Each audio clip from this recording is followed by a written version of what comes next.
This is the video for Book 4 of the Aeneid as we continue our discussion and our reading. There are a couple of new characters, not many, that are introduced in this book. However, there is a lot of action that takes place. Anna's Anna is Dido's sister and confidant, who basically is who she goes to in her time of trouble. There is Mercury, and you may know him better by his Greek name Hermes, who is the messenger of the gods. And then there's also Iris, who is Juno's messenger, who appears in this book as well. So, as just a brief summary, Dido is raging with love for Aeneas. In the past couple of books, we have found out that and read that she has basically become under a spell through the help or the aid of Venus and Cupid. When Aeneas meets, if you remember, Dido, he sends for his son Ascanius, but Venus intercepts and sends Cupid disguised as Ascanius to Dido. When Dido encounters Ascanius, she falls in love even more with Aeneas because of this relationship with the sun. So it has been said that she is basically just burning with love, and it has driven her to madness. And this is because of a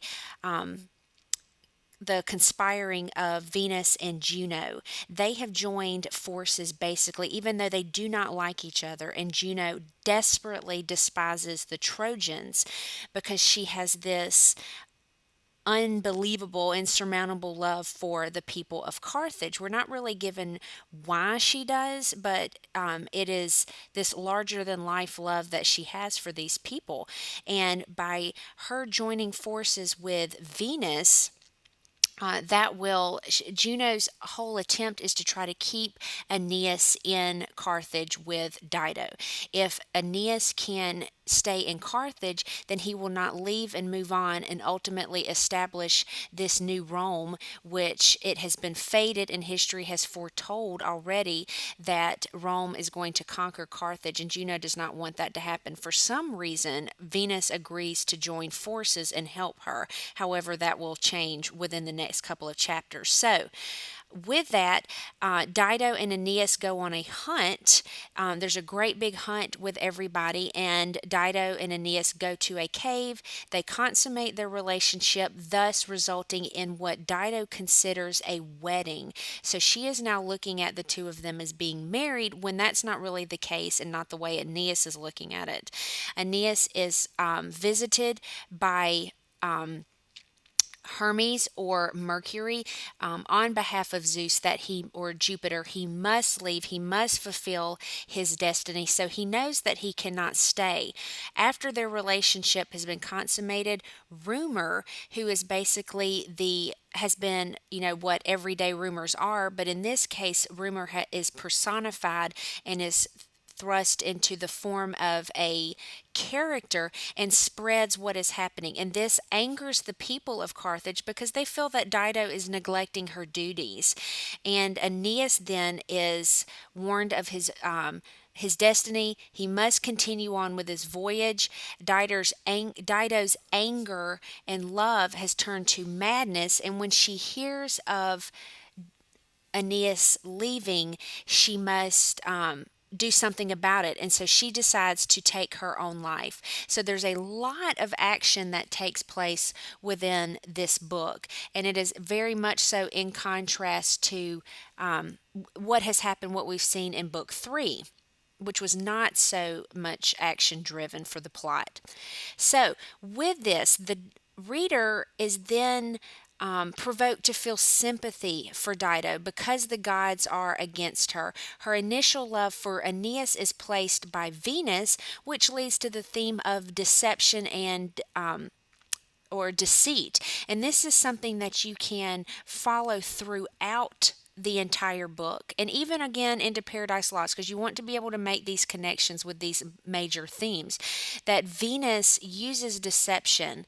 And does that reflect on what kind of love she has? Does that sum up her personality? What examples support that? And that are things that something you could discuss in an essay.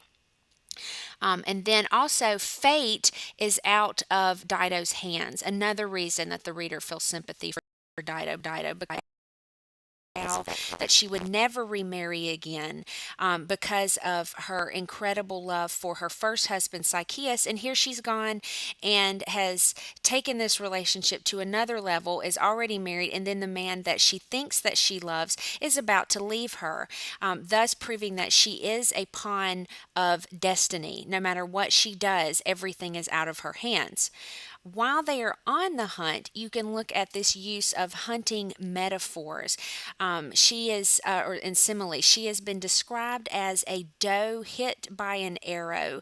So, as Aeneas and Dido and all of the other people are on this literal hunt, Dido is being portrayed as being on a figurative, or Aeneas is on a figurative hunt, and is thus struck Dido is struck by an arrow, thus causing her love for Aeneas and being driven to madness. Virgil switches his point of view, which adds another layer of importance to what is going on here. For so much of the time, it is the point of view is to, he is not talking directly to the characters. And Aeneas did this, or Dido thought this. But here he switches and he talks directly to Dido. What are you feeling?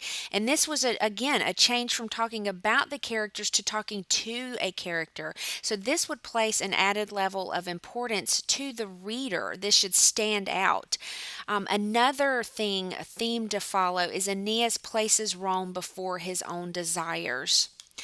Fate is higher than the will of man or the gods. So regardless of what happens, regardless of what even Jupiter wants to happen, if fate of prophecy is said that this is the way it's going to be, they cannot change that.